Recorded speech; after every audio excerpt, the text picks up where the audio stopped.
Be me, Ethan, 29, software engineer, sitting in a private dining room at some upscale steakhouse watching my best friend Marcus get roasted by 8 drunk groomsmen a week before his wedding. Should be fun. It's not. And then, Marcus is saying, laughing so hard he can barely talk, I got down on one knee right there in the restaurant where we had our first date, and this waiter thought I was tying my shoe. Everyone's cracking up. Someone orders another round. I'm nursing my third whiskey, forcing laughs at the right moments, trying to look normal. I'm not normal about this stuff. Jake, Marcus's co-worker, is scrolling through photos of his fiancée on his phone, showing the guy next to him the ring he bought. $8,000 worth every penny, bro. Devon, my college roommate, is talking about proposal plans for his girlfriend, thinking maybe New Year's Eve. Fireworks, champagne, the whole deal. I feel my chest tighten, the room's too hot. Ethan! Marcus raises his glass toward me. To my boy Ethan, only single guy left in the crew, pouring one out for our fallen soldier. Everyone laughs, I force a smile, raise my glass. Someone's got to keep you married, guys, honest. Speaking of, Jake turns to me, and I know what's coming. What happened with Rachel? You guys were solid. My stomach drops. Just wasn't the right fit.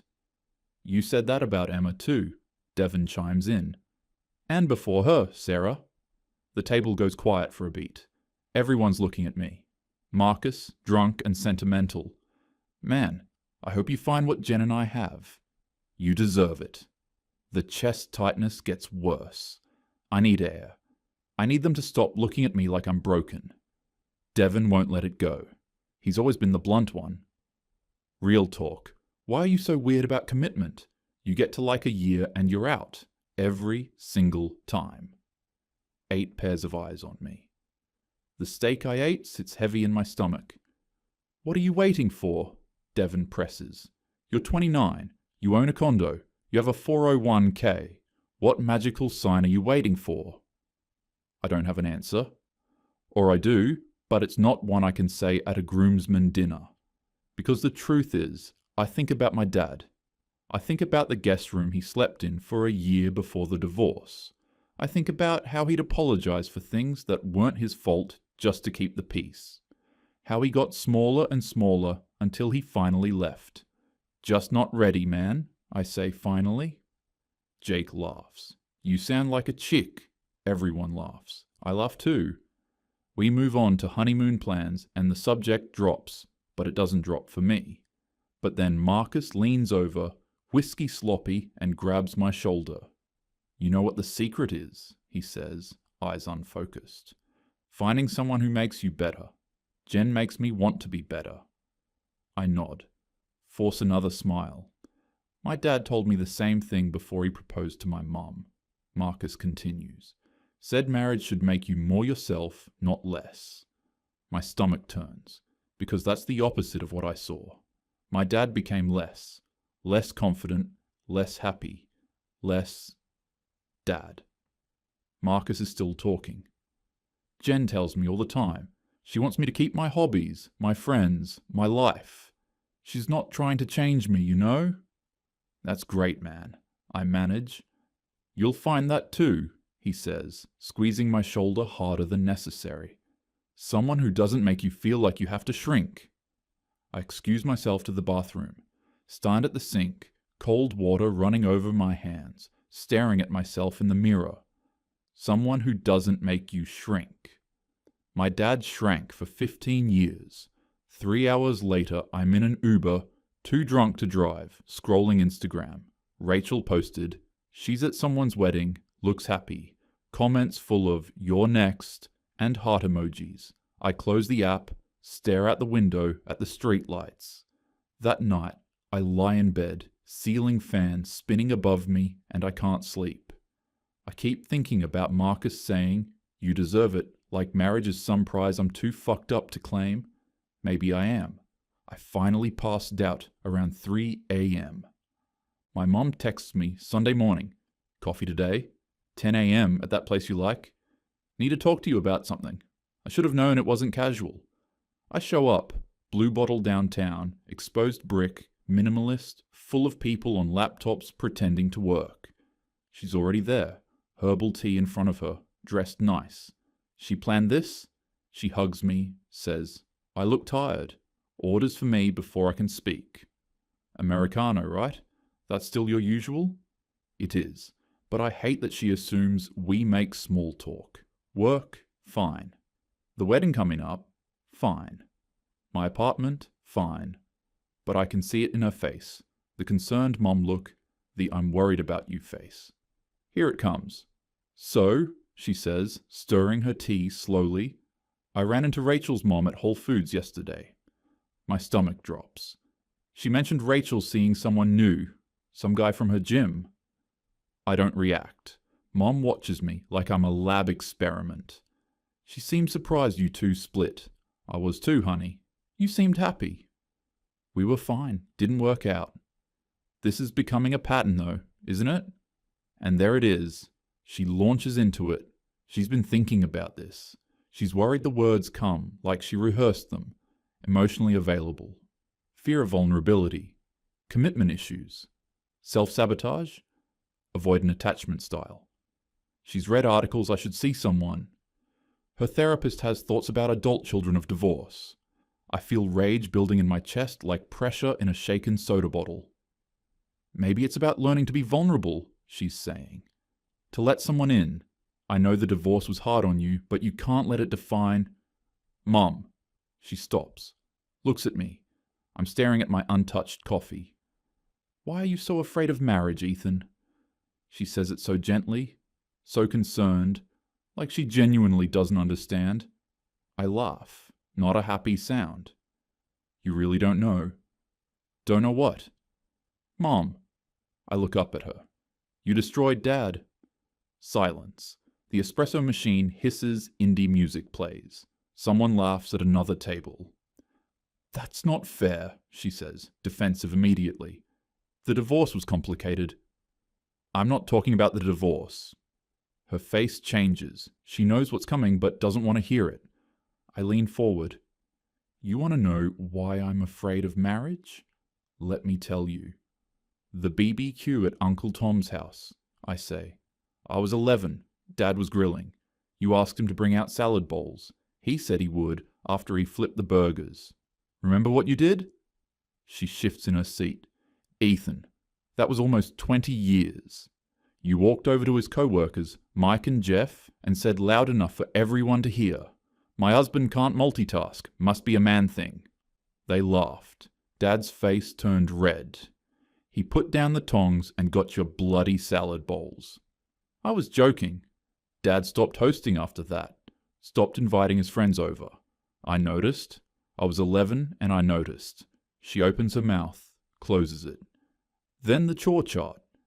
You made an actual chart for your adult husband, take out trash Tuesday and Friday. Vacuum living room Saturday. With little gold stars when he completed tasks. I was trying to create equitable division of labor. You treated him like a child, and when he worked late and missed trash day, you'd leave the overflowing bag in front of the TV so he'd see it when he got home. I watched you do that.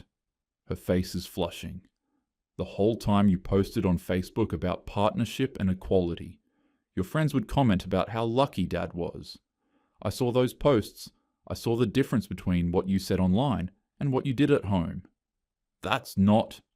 When I was 13, Dad started packing the same sandwich every day for lunch, turkey and cheese. No variety. I asked why. He said he liked it. But I heard you two arguing one night. He wanted to buy lunch at the deli by his office, $12. You said no, stick to the budget. I leaned back. The budget you controlled. Meanwhile, you got your nails done every 2 weeks, $60 plus tip. Gym membership you never used, $80 a month. Take out for yourself when Dad worked late, but Dad couldn't buy a sandwich. I managed the finances because your father didn't have bandwidth. He made 70% of our household income. She has no response to that. Every Sunday, Dad watched football, his one thing, and every Sunday you'd walk through the living room. Must be nice to waste a whole day. Watching men in tights chase a ball. You called it toxic masculinity, said you didn't want me exposed to it. I was frustrated he wasn't spending time. He asked you to watch with him, multiple times. You refused. So he started watching in the garage on his laptop. In the fucking garage, Mom. She's crying now. Quiet tears. And then the guest room. Dad started sleeping. There. You told everyone he chose it, that he was emotionally withdrawing. But I heard the fight. You told him, until he showed up as a real partner, you needed space. My voice drops. I was 13 years old, and I understood my dad had to earn the right to sleep in his own bed. I sit back. My hands are shaking. So yeah, I'm afraid of marriage. I watched what it did to Dad. I watched him shrink. I watched him apologize for existing. And I watched you. I stopped myself. Watched me what? I watched you feel justified every step of the way. A couple at the next table is definitely listening now. I don't care. Mom's mascara is running. She wipes her eyes with a napkin, trying to compose herself. You're painting a very one-sided picture, she says, voice shaking. Your father wasn't innocent. There were things you didn't see. Like what? He was emotionally unavailable. He didn't communicate. He'd shut down when I tried to have conversations about our relationship. Because every conversation was a trial. You'd sit him down and list everything he did wrong that week. You called them check-ins. He called them... I stop. Called them what, Ethan? He told me once, after you divorced, they felt like performance reviews where he was always failing. She flinches. I was trying to create an equal partnership, she says. Do you know how much emotional labor I carried? The mental load of running a household? He worked 60-hour weeks. You worked 35. He paid the mortgage, my school tuition, your car payment. Marriage isn't about money. Right, it's about partnership equality. So what did you contribute that was equal to 60-hour work weeks and 70% of the income? I raised you. We both know Dad did half the parenting until you pushed him out. Silence. She tears the napkin in her hands into small pieces without seeming to notice. You wanted equality in chores, but not financial responsibility. I continue. You wanted him to do half the cooking, but you had veto power over what he made.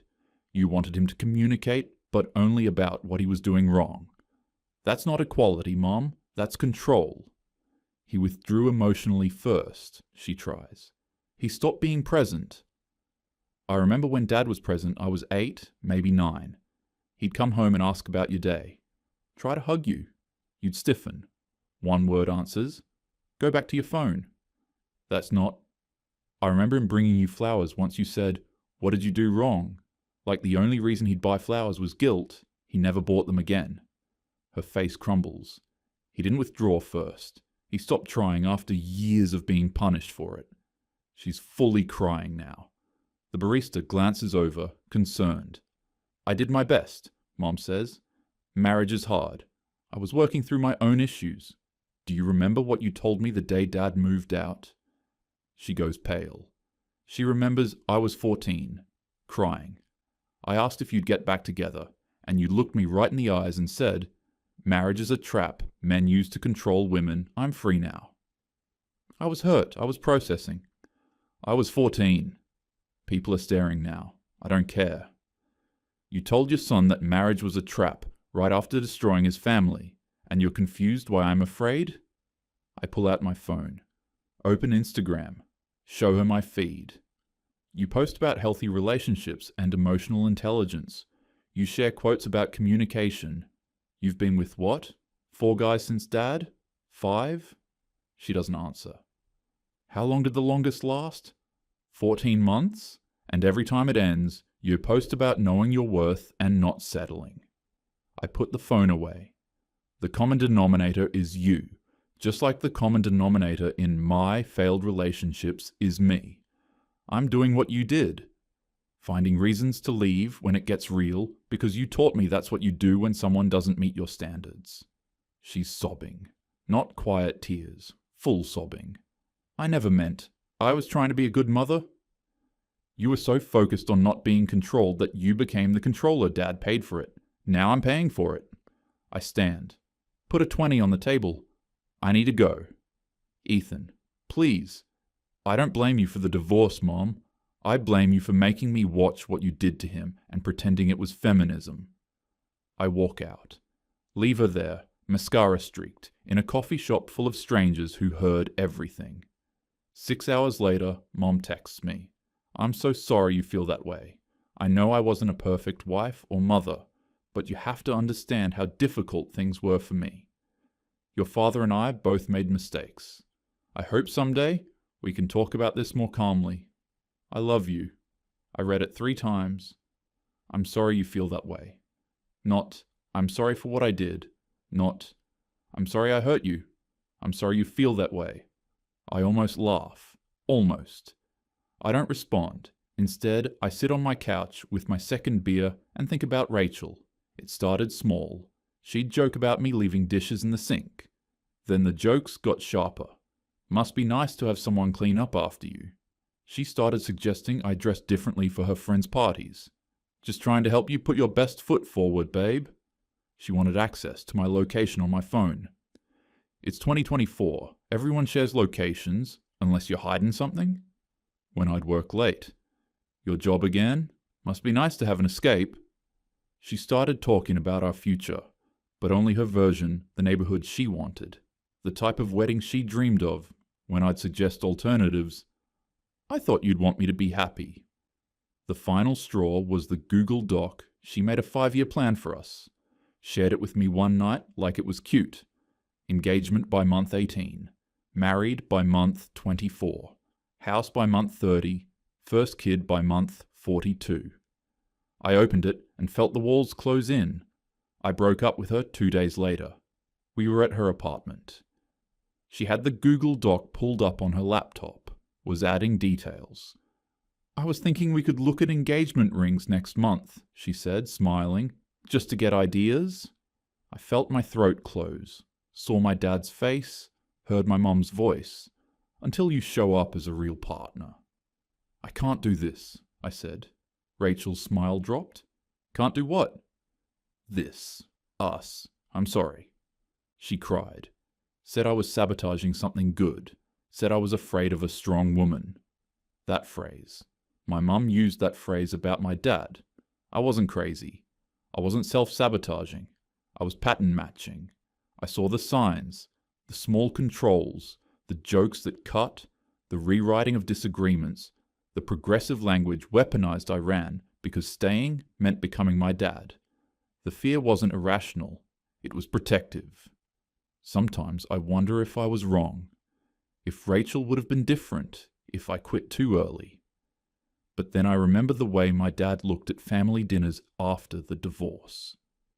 Relieved. Free. Like he'd been holding his breath for 15 years and finally could exhale. Better to leave at year 1 than wake up at year 15 and realize you've disappeared. Better to be alone than to become a ghost in your own life. Maybe I'm damaged. Maybe I'm just learning from what I saw. I sit there in my quiet apartment, beer getting warm in my hand, and something shifts. I'm still scared of marriage, still scarred, but at least now I know why. I open my contacts, scroll to Dad. We haven't really talked since a stilted birthday call 6 months ago. I type, "Hey Dad, I know it's been a while. Can we get dinner this week? There's some stuff I want to talk about." I think I finally get it. I hit send before I can overthink.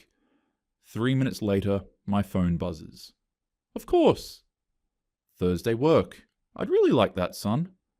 I stare at the message. My eyes water. Thursday's perfect. I put my phone down. Finish my beer. The apartment's quiet except for the hum of the refrigerator and distant traffic outside. I think about Marcus getting married next week, about the groomsmen dinner and Devon asking what I'm waiting for. I think about my mom sitting in that coffee shop, finally hearing what I've carried for 15 years. I think about my dad in that guest room, getting smaller, apologizing for existing. I'm not sure I'll ever not be afraid of marriage, but maybe, talking to Dad is a start. Maybe understanding where the fear comes from is enough for now. I don't have answers, I don't have a happy ending, but I have clarity. And for the first time in a long time, that feels like something. 3 months later, I meet Dad at the same steakhouse where Marcus had his groomsmen dinner. We haven't done this, just the two of us, in years, maybe a decade. He looks older, greyer, but there's something different in his eyes. Less tired, maybe. We order, make small talk about work, about the weather, about nothing. Finally, he says, "Your mum called me." I freeze, fork halfway to my mouth. "After your conversation, she was upset, wanted to know if I'd turned you against her." "What did you say?" "I said you're 29 years old. You have your own memories, your own perspective." He takes a sip of water. She didn't like that answer. We eat in silence for a minute. "I'm sorry," he says finally, "for letting you see all that, for not protecting you from it. Dad." "No, let me finish." He puts down his fork. "I should have left earlier, should have fought harder for custody, should have been honest with you about what was happening instead of just taking it. You were trying to keep the peace. I was being a coward." He looks at me. "And you paid for it. I see that now." My chest feels tight. "I used to think," I say slowly, "that I was broken, that something was wrong with me for being scared." "You're not broken, Ethan." "I know now, but I wasted years thinking I was." He nods. Understands. "For what it's worth," he says, "I'm dating someone. Have been for about 8 months." I look up, surprised. "Her name's Patricia. She's different. We split everything 50-50. She doesn't keep score, doesn't make me feel like I'm failing some test I didn't know I was taking." He smiles a little. "I didn't think I'd ever want to try again, but she makes it feel safe." "That's good, Dad. Really good. I'm telling you because I want you to know it's possible to not carry what I carried. You can be careful without being paralyzed." We finish dinner. He pays. Insists on it. In the parking lot, before we get in our separate cars, he hugs me. Actually hugs me. Tight. "I'm proud of you," he says. "For confronting it? For not just accepting the fear?" "I learn from the best," I say. He laughs. Sad but real.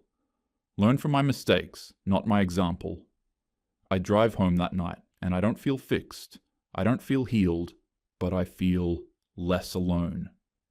And when I see Devon posted photos from another friend's engagement party, everyone coupled up, happy, moving forward, I don't feel the panic. I just feel, okay, maybe someday I'll be ready. Maybe I won't. But at least now I know the fear isn't who I am. It's just something that happened to me, and that makes all the difference.